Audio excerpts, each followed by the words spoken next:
This is David Prosper, host of the Leadership Revolution. Thanks for listening to the following broadcast from Public House Media.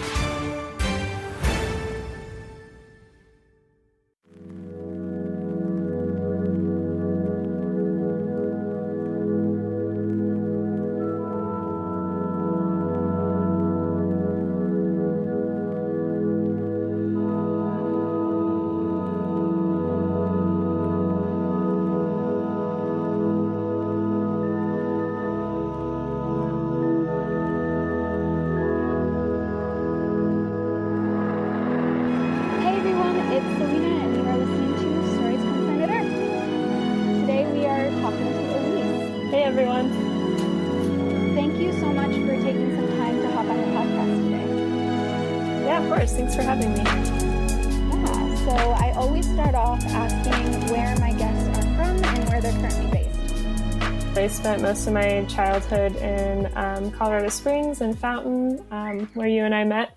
And I've been in Denver for the last few years. That's where I am now. Awesome. And so just diving right into it, I wanted to talk to you because you've been involved in a lot of activism and you've been going to the protests, and I wanted to just discuss how that's been for you. But before we dive into that, I wanted to talk a little bit about what your life was like pre-COVID and kind of the events leading up to where we are today. Sure. It's hard to think about pre-COVID. I know, it feels like a fever dream. Yeah. I was working at a restaurant in Denver. I'm an artist as well, so I was doing like some art shows and things like that. I was working on like the very day that restaurants were told that they were going to be shut down, so that was a very intense and strange day at work.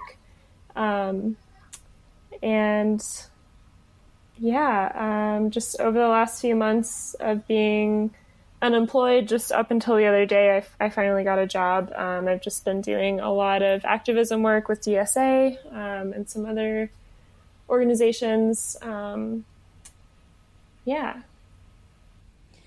you think that because you were laid off, it kind of gave you more space to jump into the realm of activism, or is it something that you've always kind of been involved with? It definitely helped a lot to just give me like the time to be able to really devote to it. And I was able to get onto unemployment after about like a month or so. So being able to pay my bills and not have to like worry about that and just being able to focus on it. Like I've gotten so much done. It's crazy. It's always things that I've always been passionate about, but never had the time to like really, really commit to. Right. What inspired you the most to get involved with the various issues that we're facing right now? I think like a lot of people, I saw what happened to George Floyd, and that really sparked something that, has always kind of been in the background as something that I know, these injustices happen all the time. But I think that perfect storm of having, not having a job, being able to really like sit with the pain and allow that to kind of like fuel me.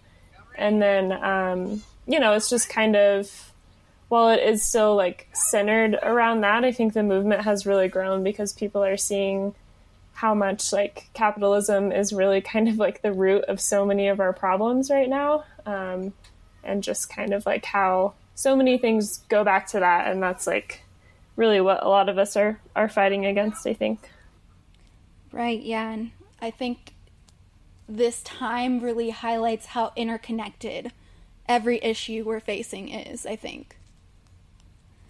It's really connected, and I think like with COVID showing people, what it's like to not have like good medical care, and then having their jobs taken away for no reason and not being able to pay for said medical care, having to risk their lives to go, like all of it is, just so intertwined. Yeah, and it's one of those points in history, I think, where it's almost the perfect storm because all of these things are happening simultaneously, and at the same time we have this huge population of people who are unemployed suddenly. So I've heard a lot of people online talking about how that the mass of people that kind of just had their whole lives turned upside down was a big catalyst for this. What do you think about that? I totally agree. Yeah. I think everyone was already so upset and so frustrated with the state of things, and then just adding one more horrible thing onto it, it just finally hit that breaking point. Mm-hmm. Yeah, it has been a wild ride to see, and I think that it's definitely a historic time. I kind of come to every once in a while and I'm just like, wow, we are really living through this. This is really happening. It's hard to believe sometimes. It really, really, truly is. So let's talk a little bit about how you initially got involved. What was your first experience with activism? Like most recently or like lifetime? You can start with your lifetime and then just dive into the recently. Okay. Yeah, I have been having some conversations lately with people just talking about like what radicalized you when you were younger. And like a lot of different things. I mean, I was always really passionate about like environmental activism when I was younger. And that used to be where my focus was. But then I also, I thought about like the food injustice that I saw in our school systems, and like having all of my friends on free and reduced lunch, and like seeing like those kinds of things play out, I think were kind of like subtle things that like I knew on some level were wrong, but I didn't know what to do about yet.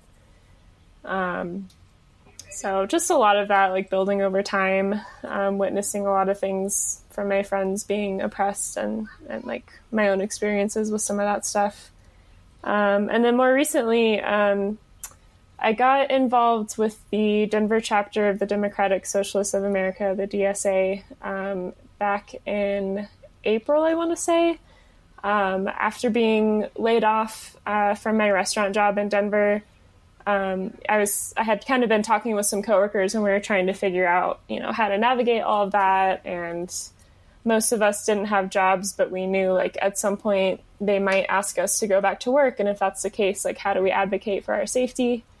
None of us had experience with this, and, restaurants are very rarely unionized. So it was kind of hard to like find those resources at first, but then we got in touch with DSA, and they helped us so much with like drafting letters to management and like figuring out, like how the escalation process works, all of these kind of organizing things that I had never even like heard of. So that was kind of my introduction. And then, that's like one tiny facet of what DSA does. There's all these different committees and things for different issues. So I got brought in with the labor committee, but then I've also been working with like the housing justice committee. We started a new working group specifically for direct action work. And I helped with that along with a few other members, to make sure that everyone is like protesting safely and has, the gear they need, that they need, the knowledge that they need, all of those kinds of things. So yeah, it just has kind of spread. And since I've had all this free time, it's like anytime someone needs something, I'm just like, hey, hi, I have time. Let me do it. Yeah. So yeah, it's been good. What exactly is direct action? Could you like give us a quick definition of that?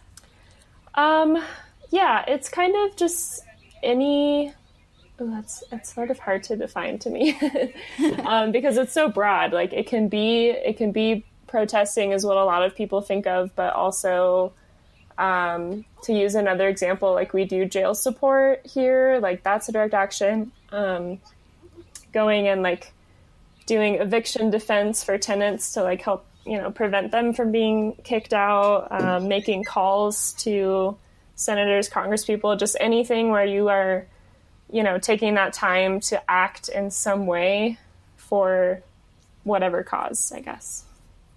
Gotcha. We like to say direct action gets the goods. Nice. I like that. Very quick and to the point. Yeah. So, what has your experience been going out on the streets and being involved in the protests in Denver? It has, honestly, I feel like it's changed over the last week. It's, a lot of the things are still similar. We're chanting, we're still demanding the same things because a lot of our demands haven't been met. A few of them have, which is cool. We've had some wins, and I think it's important to focus on those. But it has gotten more violent recently, and I actually wasn't here for the very first weekend of protests. I was still out of town. So that first weekend when a lot of people in Denver, were tear gassed and shot with rubber bullets and all of that, I missed that weekend. So to me, like, everything afterward was pretty peaceful, lots of gatherings and marching and everything. It's been really great to see everyone be super cautious about COVID. Like, there's almost no one without a mask on. There's always people walking around just like handing out hand sanitizer and and masks and everything. So everyone has been really safe, which is good. But yeah, the last week has gotten like pretty intense. And we've had a lot of discussions around safety and also like emotional, how do we process these traumatic events in a way that allows for like longevity of the movement too. Right. That's super important. Yeah. That kind of leads me into my next question. What has been the scariest part about being involved as closely as you have been? I think, after Saturday, the events in Aurora, I just kind of had a realization that like there are people who do want us dead. And I think it was kind of like a really eye-opening moment for me because, like, as a white person in this country, I haven't experienced that kind of like targeted violence in that way. I am like a female presenting person, so that brings some things, but definitely not to that level. I've heard gunshots nearby. I've never had gunshots like where I thought they were pointed at me. So it's been really scary just to realize like this is, it's a very, very serious struggle that we're in, and we are going to lose people over the course of this revolution. And, that is hard and scary. And where do you figure out like your own boundaries and what you're comfortable with? So, yeah. Yeah. Would you be okay with talking a little bit more about what happened on Saturday? Yeah, sure. So for anyone who hasn't heard about it, there was a protest that started at the Aurora Municipal Center. We've had a couple protests out there demanding action for Elijah McClain, who was murdered by cops almost a year ago, which was, if you don't know anything about that case, definitely look into it. It's super, super messed up. So, it kind of seemed like a normal protest in the beginning. We always kind of bring extra gear for Aurora because they've always notoriously been one of the most brutal police departments in the country. They have a really, really high rate of like violence and things like that. So, and they also they aren't covered under some of the mandates that Denver had against using tear gas. Although that seems to be out the window anyway. But they're just, it's like going to Aurora, you expect more violence. So we were a little bit more prepared. We have a really good system that we do with DSA to like keep people in groups where we're, checking in on each other, keeping tabs. I was like a leader of, we call them pods. So I was a pod lead, which means I'm like really supposed to be keeping eyes on everybody. So we had marched onto the highway from the precinct onto I-225. We had a little bit of a car blockade as well as the wall of moms were at the back, and I was kind of up towards like the middle of things when we were stopped, hearing from some speakers. And yeah, it happened so fast. I had a radio. So each of our leaders all had a radio, as well as like some other people walking around to help keep tabs on things. And I heard all this noise on the radio and like people screaming. So I start looking around, trying to figure out like what's going on. And then just all of a sudden I start seeing like people running, and I heard the engine of the Jeep like revving. So we just ran to the side of the highway and all kind of like huddled against the little concrete thing right there. A woman not too far away jumped over the barrier, which was probably like a 20 or 30 foot drop. So we were trying to figure out like how to help her. People were screaming for medics, and it was just like pure chaos. Like we heard the gunshots, and most of us, I think, were first thinking like, oh, someone is shooting at us, before we realized what the situation was. There was another car that drove through after the Jeep, which I don't think a lot of people realize. And then like we kind of linked arms and ran across to the other side of the highway. And when we did that, a couple of the people in my group got separated, which was really scary.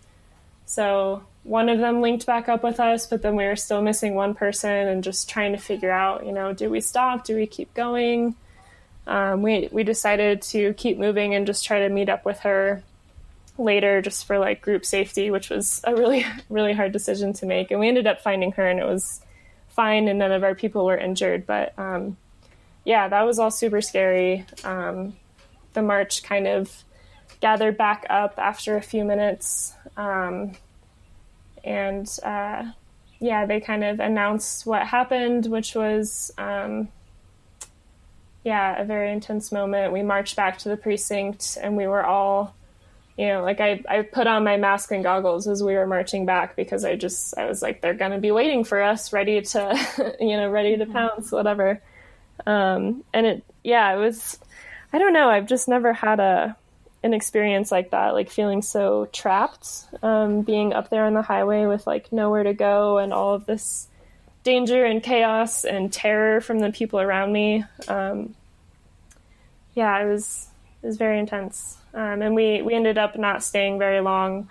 We all got back to the municipal center, and decided to just go home, because it was quite a day, but I know some people did stay later that night too.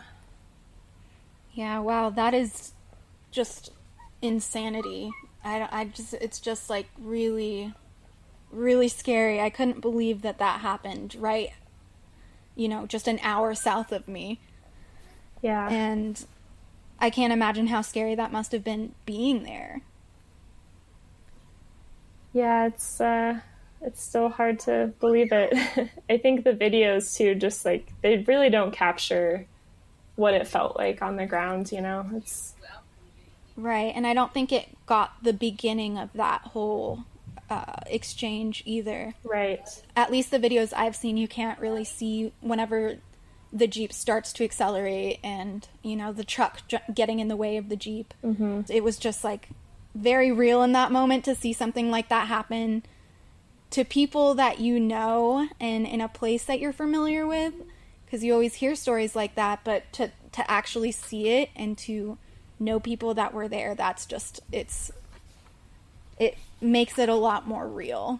I know it's always real, but it gives it that much more substance, I guess. Yeah.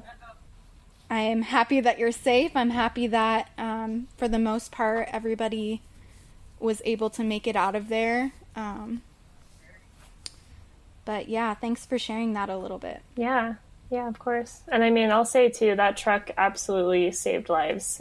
If he hadn't made that quick decision, then, people absolutely would have been hit by the Jeep. So we're super, super grateful for him. Yeah, absolutely. So I was wondering if you could shed some light on misconceptions people might have about these protests and the protesters involved in them. Yeah, I think they're, especially after something like that happens, there's a lot of misinformation that's spread and a lot of like, like quick judgments and things, which is always hard to deal with. I have a lot of family members who completely disagree with what I'm doing, and I think really kind of look down on the decisions that I've been making.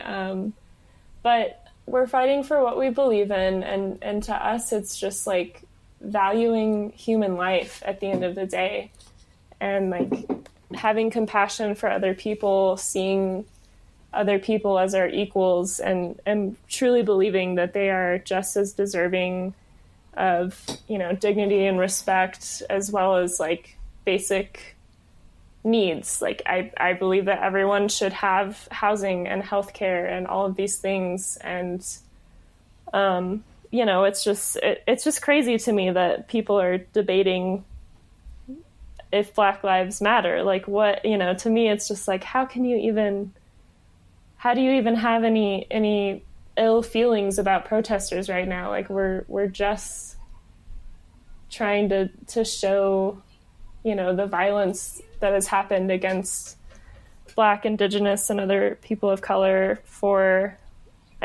since this country was founded. It's been nothing but violence and oppression against those people. And I don't know how people continue to try to argue against that. And, a lot of people get upset about, oh, you're destroying property. And it's just, property is not equal to life. And if some buildings get graffitied, okay, to me, like, whatever. Yeah. If we're helping to change the number of people that are killed every year, that's what matters. Right. I wanted to touch back on your family and the differing of opinions there. Mm-hmm. Do you have any, words of advice on what somebody can do in that situation? Like whenever they have a certain belief and their family has the complete opposite belief? Honestly, I'm still figuring that out myself, but, I did try, like there was one family member who engaged with me over Facebook and it got really heated, and I really tried to like keep it a calm interaction. And I think it was a lesson in like, just don't even try over the internet. If you, most of my side of the family that has those beliefs are back on the East Coast. So I can't go and sit and have a conversation with them, which I think would be the best thing, because you're just more likely to be understanding and compassionate and empathetic if you are in the room with someone. And of course, COVID is also a thing still. So right, second best thing is maybe a phone call and just reaching out and trying to keep it away from just like arguing about stuff, but just, sharing your thoughts and your feelings and hearing them out as well, asking those why questions. Why do you believe this? Why, I don't know. Why questions I think are huge, and just like feeling statements, letting them know how their actions might make you feel, and keeping it away from like blame statements. Because you don't want them to go on the defense if you want to have like a productive conversation. Yeah, so it can be really difficult. It's something that I've definitely had to face myself with my own family. So it's just, I think a lot of people can relate to that, because for me, like I love my family. I love them so much, but it's just like at the same time I have these completely different opinions. Mm-hmm. So it can be very difficult to navigate that and also, try to have that productive conversation at the same time. Yeah. Yeah, I hope to work. I mean, to be honest, I haven't talked to my dad in like 3 months now. And I think especially after Saturday, like really having that, like I could have died today. And I haven't spoken to him. I haven't tried to have that conversation because I think I'm just so anxious about it, and I don't know, how to even start. So, I really need to heed my own advice here and work on that at some point. Yeah, it's definitely easier said than done. Yeah, for sure. And especially fresh off of something like what you experienced, I can imagine it's going to take a little bit of time to work your way up to that. Yeah. So moving on a little bit, what do you think somebody who might not have gotten involved yet, what do you think the first steps for them would be that want to get involved? Yeah, I think taking a little bit of time to just sit with like some of those feelings and ask yourself, like, why do I want to be involved? Like, what's my motivation? What is my comfort level? Because I think a big thing that I'm trying to talk to people about right now too is like, not everyone has to be, on the front lines of a protest. That's kind of like the dramatic news headline kind of thing, but there's so much like back end work that needs to be done. There's so many phone calls to be made. We have members of the DSA that are immunocompromised and they really can't leave home very much, but there's so much work to be done in all areas. So just figuring out, where your passions are as well as your skills, and kind of finding that overlap of like, what am I comfortable doing? What am I going to be really good at doing? And how can I best serve my community, and what does my community need that I can provide? Right. That is great advice. So what is next for you? What is on the horizon? So many things.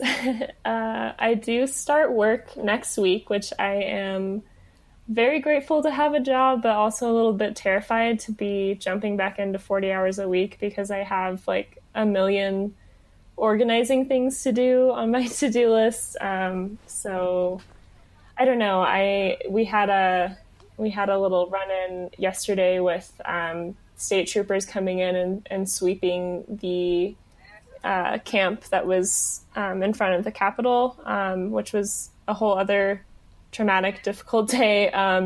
But just kind of a reminder, like, there's still a lot of housing justice work to be done right now. We need to be supporting our unhoused community and figuring out all of that stuff, which kind of ties into like the COVID defense. We're still trying to cancel rent and get those eviction moratoriums extended, and all of those things. We have a new abolition working group in DSA that's doing like a ton of super awesome work, because that's really, at the end of the day, that's kind of like the long-term goal. Abolishing the police, abolishing prisons, abolishing ICE. They all go hand in hand, and it's such a big issue that's very ingrained. So that, as a brand new group, has a lot of great things that they're doing, but a lot of like figuring out to do. Still protesting when I can between work, and just educating too. I'm trying to make sure that I'm spending time at home, reading books, listening to podcasts, all of those things, so that, I'm continuing to educate myself through all of this as well. Yeah, right. So could I actually backtrack? I wanted to ask you, I think that there's a lot of confusion and, misinformation around the abolition work and that kind of push. Could you just give me a quick Cliff Notes version of that and like why that would be beneficial? I can try. It definitely... Okay. It's very complex. It is. I definitely encourage people to look into it for themselves more, but I think it's a really long-term thing. So a lot of people, I think, have these, they're like, what are you going to do with the murders right now? And it's like, honestly, that's not even a concern at the moment, because it's about, first starting with defunding the police, cutting those budgets, cutting the staff, and redirecting those resources to other programs, public health things, mental health resources, food security, all of those community needs, because at the end of the day, a lot of crime comes back to people who can't access those basic needs, people stealing food or, breaking into a house, like things like that if their needs were met, we would see a huge reduction in crime. And also on another side of it is like, we put too much on the cops right now. Like anytime something is bad that we don't know how to handle, it's like, okay, call the police. But a lot of the times, they really aren't trained to help in a lot of situations. So they end up, just not really being able to assist people in the way that they need. So there's a lot of great, I just saw one for Colorado Springs. Denver has one. A lot of cities have these sheets that will tell you alternatives to 911 to call. So like funding those programs more, and then, releasing people, starting with, a big one in Colorado is like marijuana crimes, which people, I think if I remember right, it's in October, they might, or sometime soon, they're going to start releasing those people, elderly and immunocompromised, especially considering the pandemic that we're still in, people who are locked up for nonviolent crimes, who really aren't any threat to society, should just be released. And we should start working on those programs for rehabilitation, as well as like restorative justice options, so we can start working on alternatives to incarceration. I don't feel like that was a good Cliff Notes version because, again, it is such a big issue. But those are just a few things, I guess. Gotcha. So basically it's a scaling down, and it's a reevaluation of what we deem a defense that should get you locked away for the rest of your life, essentially. Yeah, and just working towards those alternatives. Gotcha. Cool. Thank you so much for that, because it's a huge undertaking. It's a huge goal. And I think that if people really took a second to look at it for what it was and not what it might seem to be on a surface level, a lot more people would be on board. Yeah, I absolutely agree. I think we have a really great petition out right now, and a lot of people like read the headline of it because it just says defund APD and DPD, Aurora and Denver Police Departments, and a lot of people are like, they react very strongly to that. But then when we encourage them to read through the entire, because it's a pretty long petition that really explains a lot of these things. And I've seen a few people say like, oh, okay, sorry, I read it and now I'm actually on board with it. So I do think there's a lot of merit to that, like taking the time to research these things for yourself and figure out, are you having an emotional reaction just to those words? Or might you actually, agree with some of these things? Right. All right. So that is pretty much all I had for you. Do you have anything that you'd like to shout out, or would you like to share where people might be able to get in touch with you? Yeah, I'm on Instagram and Twitter. My website has a resource list that I try to keep pretty up to date if people are just looking for any number of different things as far as getting involved and getting more informed. So I'm on Instagram as indigo_Elise. My website is FromElise.com. Yeah, I don't know. Thank you so much for having me. And I'm totally happy to connect people in Denver or wherever else with the DSA, for one, is a really awesome organization to get involved in, and they're all over the U.S. Great. Well, thank you so much, Elise. I really appreciate you hopping on the pod today. Yeah, thank you.